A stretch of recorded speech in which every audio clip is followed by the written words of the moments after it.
नमस्ते दोस्तों, प्रणाम। आप लोग कैसे हैं? उम्मीद करते हैं बहुत अच्छे होंगे। एक हम लोग हल्दी गीत लेके आए हैं। अच्छा लगे तो लाइक सब्सक्राइब कीजिए, कमेंट में बताइएगा कि गाना कैसा लगा।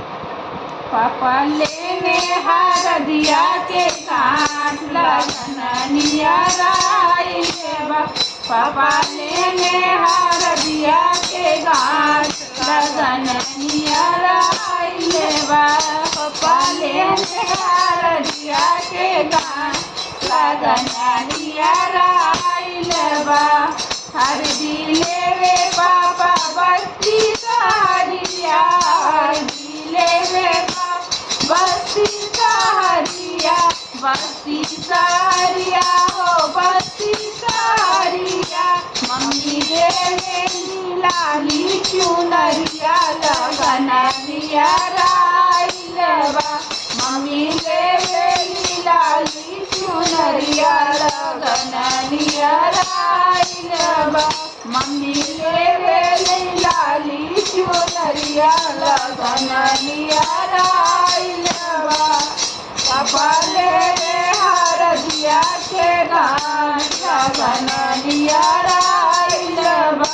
पापा ले हार दिया के गान लगनिया राई लेवा। पापा ले हार दिया के गान लगनिया राई लेवा। चुनरी पहिनी अमार दी लगावे। चुनरी पहिनी अमार दी लगावे। हर दी लगावे हो हर दी लगावे।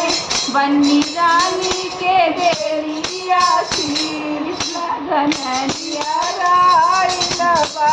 बन्नी रानी के देली आशीष लगनिया राई लेवा। बन्नी रानी के देली आशीष लगनिया राई लेवा।